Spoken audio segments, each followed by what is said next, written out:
Welcome everyone, Costin here with a faction guide for Mycenae under Agamemnon in Total War Pharaoh Dynasties. Let's take a look at what the king of the Achaeans has on offer. Now, I want to point out that I find it pretty ridiculous that you only have one Aegean court when really you should have two, one for the Trojans, one for the Achaeans, but all the same. Let's take a look at what is on offer. In terms of native units, you have things like Achaean bowmen, Island Club warriors, Achaean spearmen, chariots, javelins, runners, renowned armor slingers, Argive axemen, which are tier 4 unit. They used to be a tier 3 unit, but now they're a tier 4 unit. I think they were a tier 3 unit at the very least. And then shielded spearmen. In terms of unique units, you have Mycenaean raiders, veteran island skirmishers, armored axemen, heavy shielded spearmen, skirmisher chariots, so light chariots with skirmish ability. Though if we look at their lethality, that's actually something that is quite important. Don't get me wrong, armor piercing is still very important, but let's take a look at lethality. So it's 10% lethality. Speed-wise, they're at 95 speed. That is pretty damn fast, all things considered. Elite Mycenaean axemen, and axemen have very, very high lethality according to the game. But what does high lethality mean? It means 19%. That is pretty exceptional. Then you have bows and Mycenae, though of course they're not going to compare to Trojan princes. Like Troy just has better archers. Though you have skirmishers, which have their own uses, especially against the heavily armored units that Troy does have.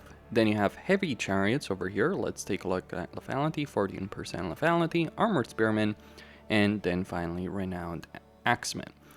So over here you do have a pretty good roster, and I gotta say this much.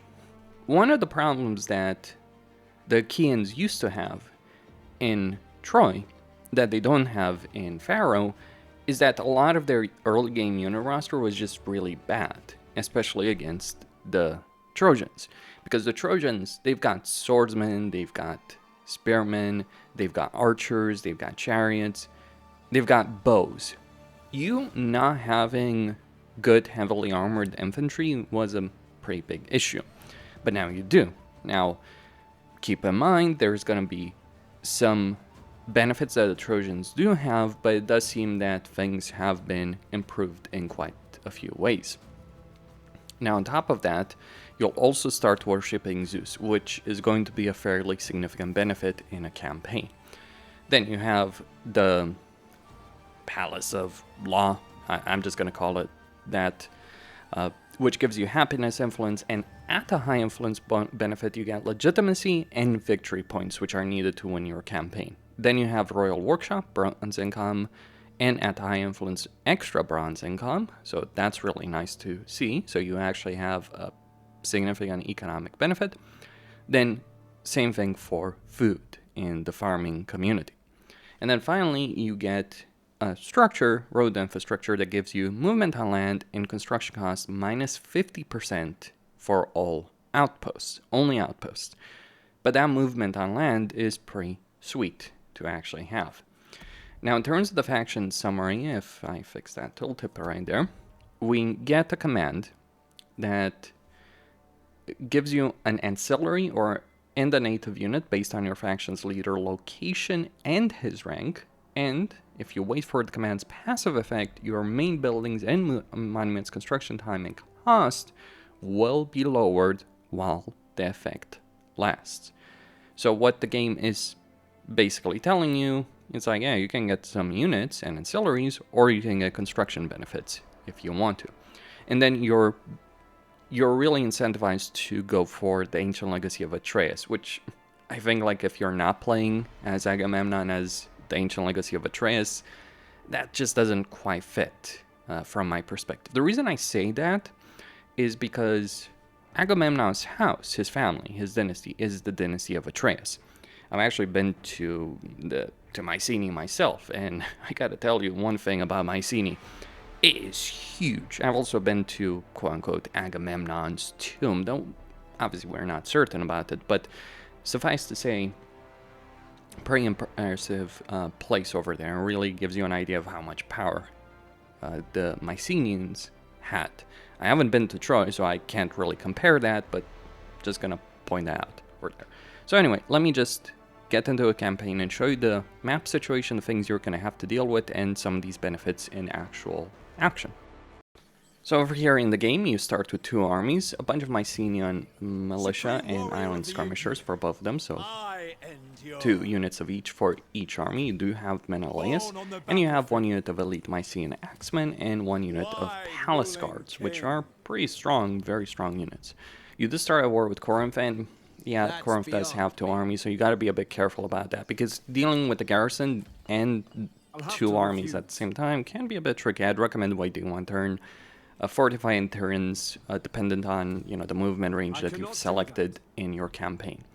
You do start with 2 settlements in the Laconia province. You also have a non-aggression agreement with Nestor over here, and then you have the Arcadians as well.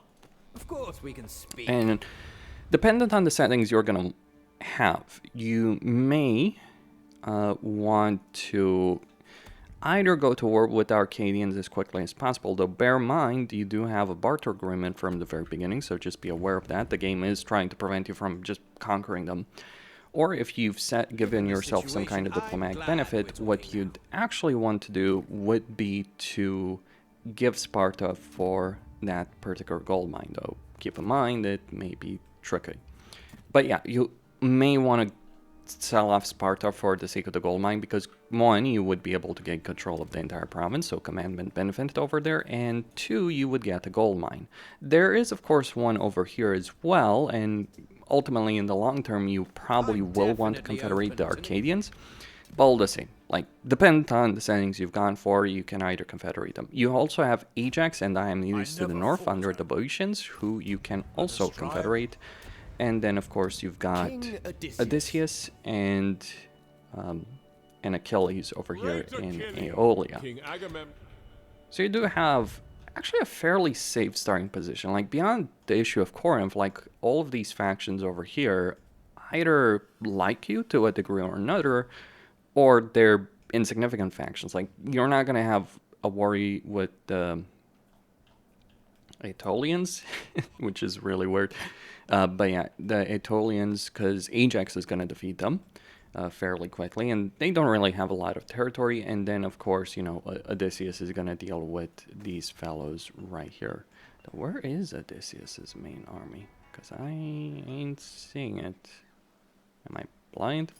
Take wine with me, and we will talk. I mean, no, he does obviously have it. Maybe it's somewhere hidden. I have no clue. He obviously does have an army somewhere, right? Anyway, though knowing Odysseus, it might be sneaking around somewhere. You do start with Valor of the Pious, which gives you 50% legitimacy from battles, and your initial battle over here is going to feature an army of 10 units, so you just want to be a bit careful. You do have a bit of a problem in terms of only being able to recruit quite bad units, but there is a way of making up for that, because you can get retinue, stalkers, and paragon swordsmen if you enable all the features from the very beginning of the campaign. You might spend a lot of money on that, but still very, very beneficial. You also, as I said, you have Zeus. Now, Zeus gives you a couple of really powerful benefits. To begin with, he gives you a construction benefit for management and administration buildings. Happiness, Prior gives you morale and fatigue buildup, and Devoted General gives you missile damage and aura size. And yes, you can increase this even further.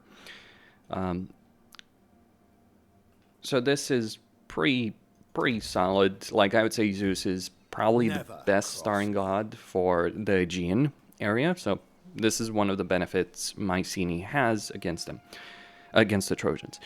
You do have the commands over here, so you can, again, gain an ancillary and unit in the faction leader's army, or you can get that construction cost. So if we look over here, I just got the unit of young spears, but that's obviously not too useful. Importantly, though, Agamemnon does have some stats unlocked over here, so you can get battle loot and ancillary chance from the very, very beginning. Over here, though I guess I didn't gain any particular ancillary over there. Yeah, doesn't seem like it. Well, actually, regardless. Regardless of that particular situation. In terms of the court, you start with the Kian Eketes, which gives you flanking maneuver for your own army, lower cost on unit via army wages, so you can set your army wages to... But bear in mind, this is obviously going to affect only the recruitment cost, not the... It's only going to affect the unit, the recruitment cost, and it's not going to affect the upkeep cost. Though you do have the law agetas available as well, army spread influence, additional recruitment slot in the army, and you have increased movement speed and melee attack for all bodyguard units. So you can claim this position on turn 1, though keep in mind, I would firmly recommend getting some of these units, at least at the very start of it, before you decide to do that. But, you know, army spreading influence is a fairly substantial benefit. The reason this is unclaimed is for, you know, Achilles,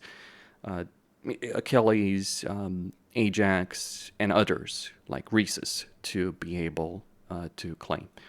Keep in mind, however, you can also get elite warriors from Hector, who starts with the Anatolian Hecates over there, position.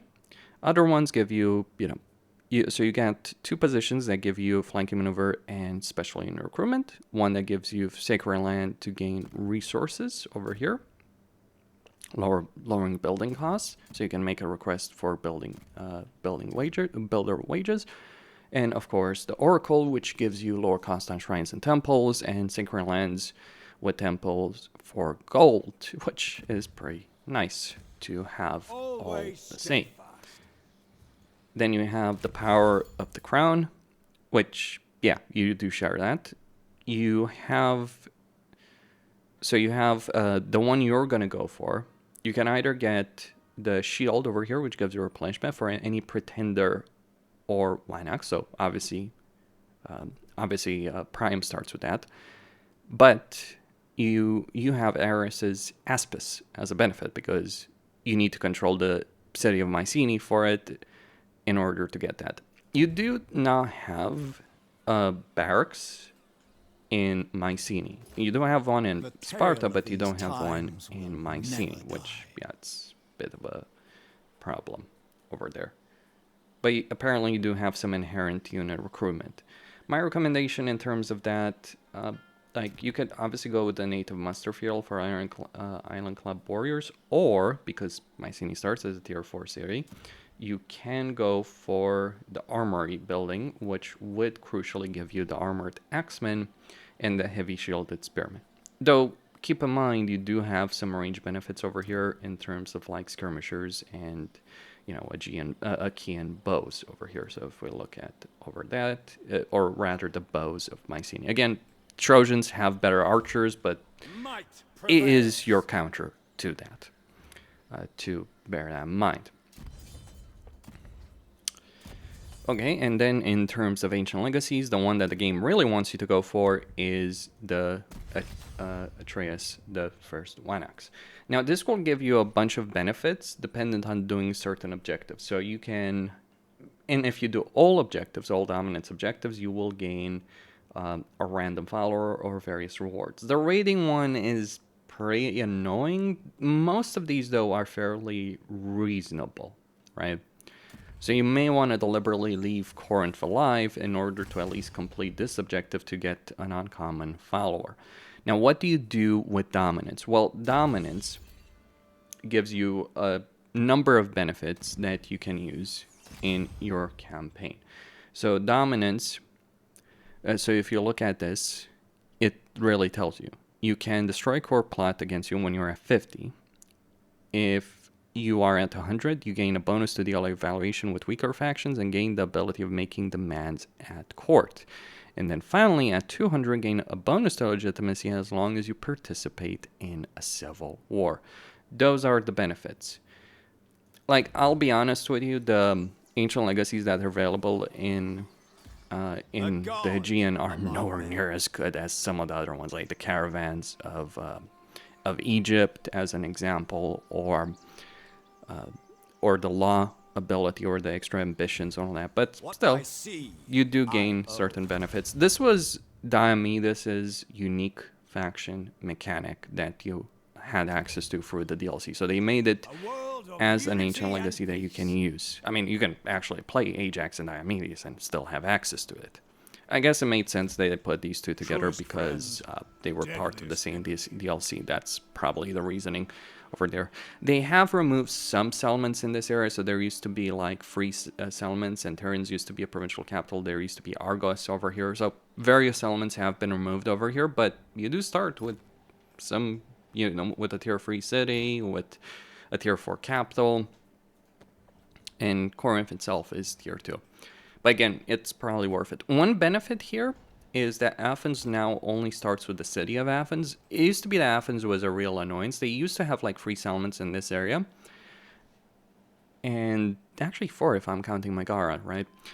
And the problem is it was difficult to take them down.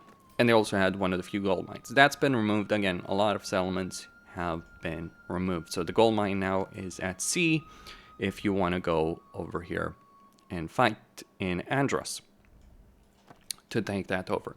I would say that the Chians do benefit from it because you don't need to do as much island hopping as you used to, though you probably will still want to make your way towards Crete. Though it's not quite the same benefit because there's no longer a gold mine. There is, however, one here in Rhodes. Pity that Memnon no longer starts in Rhodes. He starts in Nubia, but yeah, minor faction anyway.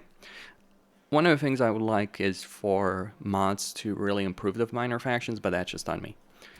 Anyway, that would be all for the most part. One of the things that I actually am annoyed by is the fact that you don't have, in this ruling family, you don't have Menelaus, which is weird because he should be. Now, one other thing to point out about Menelaus is that he actually, I believe he starts married with Helen. So if I go to, you know, a faction and, you know, offer a diplomatic marriage, you do see that we have Helen as an option. Now, I don't know how to... We will win through. Now, I don't know if there is some option that, you know, I could use over here, or maybe I need access to the dynasty in order to make that happen, you know, to really have the full ability for Menelaus, because yeah, it is just a bit of a weird aspect.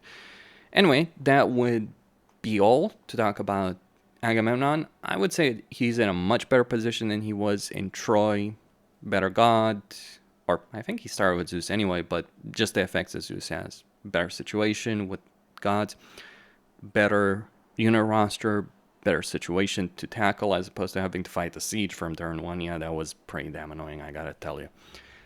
So overall, significant benefits compared to where he was in Troy. Though, again, there should be 2 crowns over here in the Aegean, but considering how much they reduced the size of the Aegean in general compared to, you know, everything else, yeah. But you are still incentivized to go after Troy. You will need to. If you're playing an Agamemnon campaign, you will have to fight the civil war. You don't need to necessarily conquer Troy for that. Just bear that in mind. You just need to fight the civil war and ensure that you end up, you know, in the dominant position there. You don't need to destroy Troy. Or rather, the Trojan faction. Christine, sign in.